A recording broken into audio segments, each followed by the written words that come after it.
The polished conference room at Sterling and Associates overlooked Boston Harbor as the city's most exclusive real estate brokers gathered for their quarterly luxury market briefing. I sat quietly in the back row, watching my parents command attention at the head table while discussing their latest property acquisitions with the confidence of seasoned investors. The Pemberton family has always understood the importance of strategic real estate diversification. Dad was explaining to Marcus Sterling, whose brokerage handled only 8-figure transactions. When you have generational wealth, maintaining a balanced portfolio becomes essential for legacy preservation. Sterling nodded approvingly, clearly impressed by Dad's apparent investment acumen. Your recent acquisitions have been remarkable. The Nantucket estate, the Manhattan penthouse, the Aspen ski lodge, all premium properties in appreciating markets.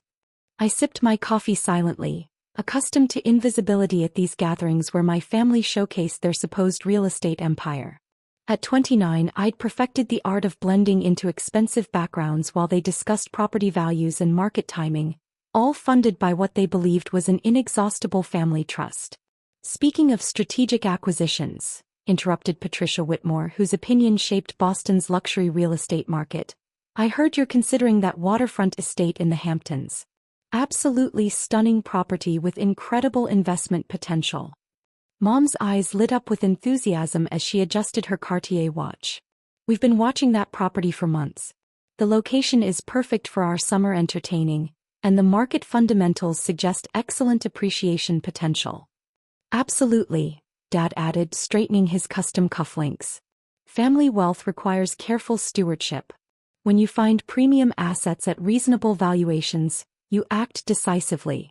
The irony was breathtaking. The $15 million Hamptons estate he described as a reasonable valuation would be purchased with money from what he thought was our family trust, funds that actually came from my technology patents and cryptocurrency investments. Just another small transfer for the beach house, Dad had said casually last week, requesting what he assumed was a routine withdrawal from unlimited family resources. The Pemberton Trust has always supported our lifestyle requirements. The small transfer he referenced so dismissively was actually $8 million from my personal investment accounts, carefully structured to maintain the fiction that our family possessed inherited wealth. Poor Charlotte works some little tech job, Mom explained to Sterling with maternal concern. Nothing that generates significant income, but we help her when possible. Not everyone inherits the family business sense.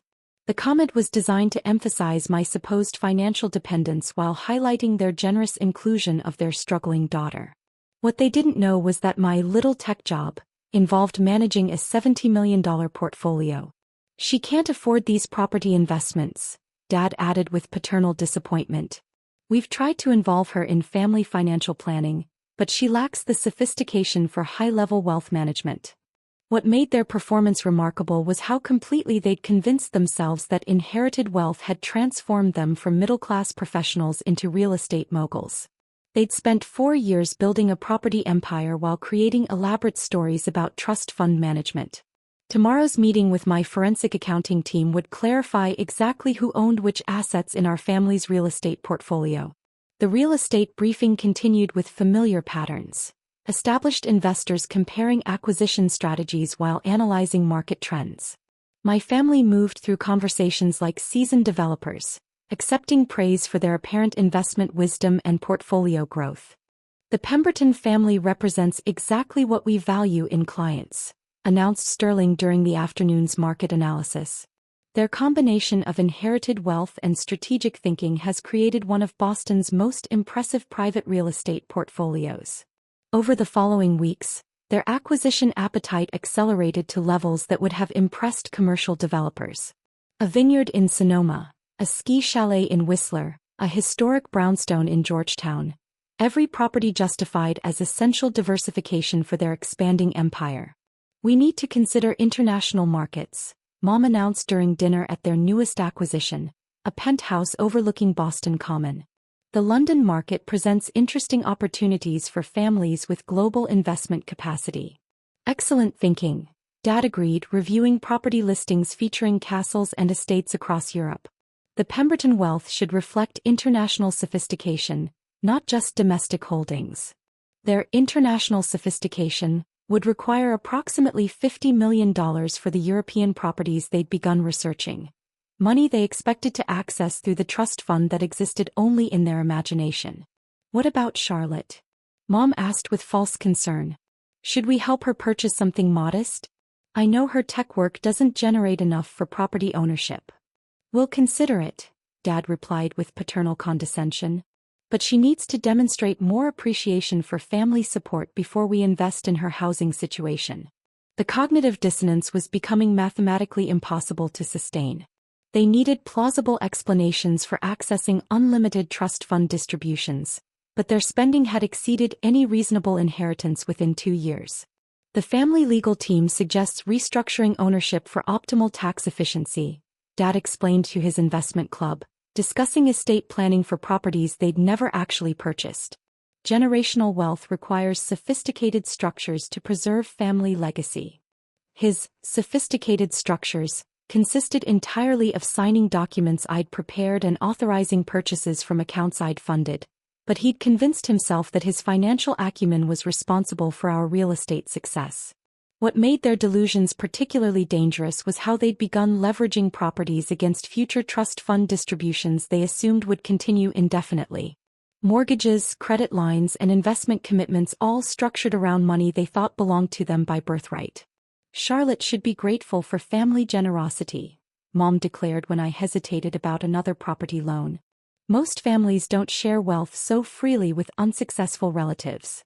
Their generosity with my own money was particularly galling, especially when combined with lectures about gratitude for support I was actually providing to them.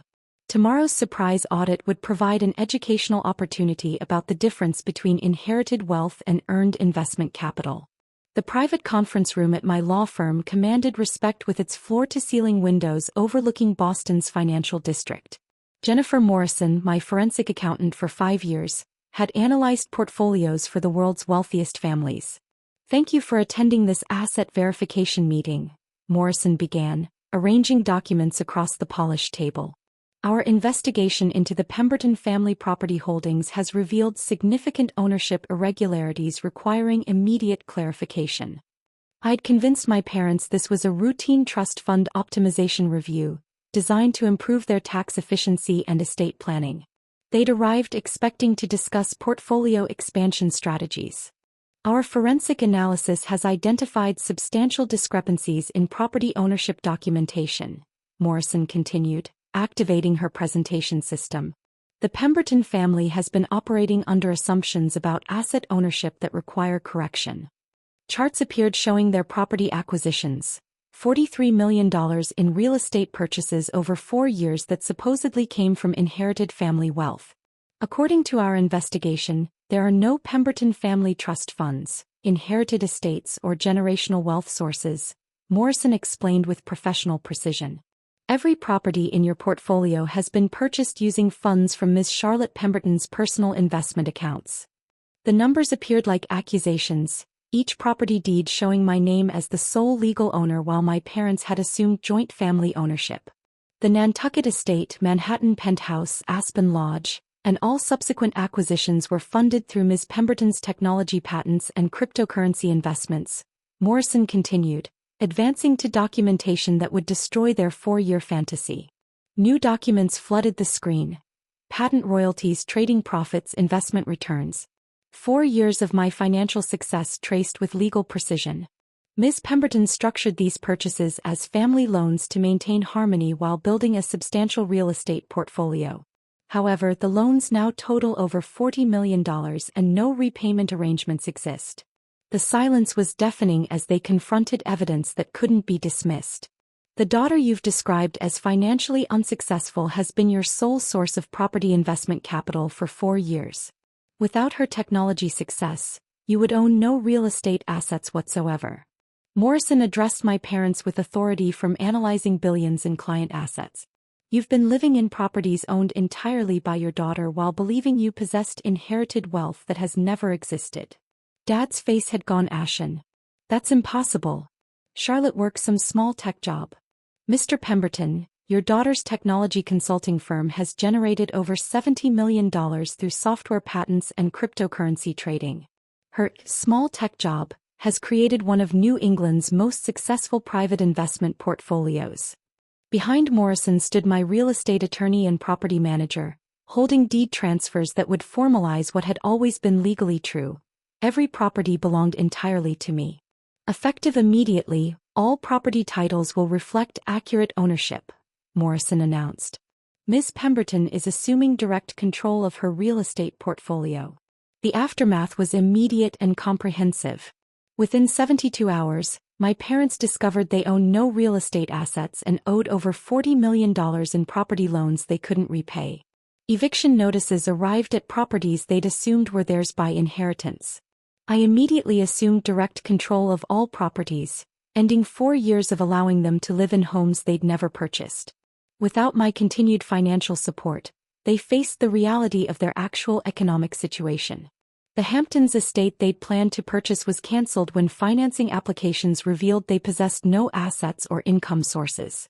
The European properties they'd been researching became impossible when banks discovered their wealth was entirely fictional. Their real estate investment club membership ended when other members learned that Pemberton properties belonged entirely to a daughter they'd dismissed as unsuccessful. The reputation they'd built on property ownership crumbled along with access to assets they'd never earned. Dad's confidence as an investment advisor evaporated when clients discovered his personal wealth was borrowed from a daughter whose success he'd consistently undermined. Mom's social standing disappeared along with access to properties that had defined their lifestyle.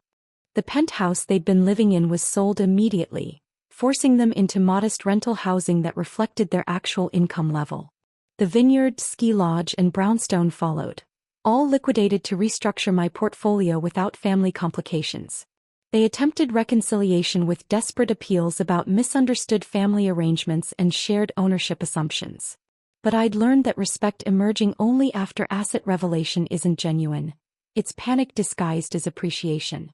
The real estate portfolio continues generating substantial returns through professional management and strategic acquisitions.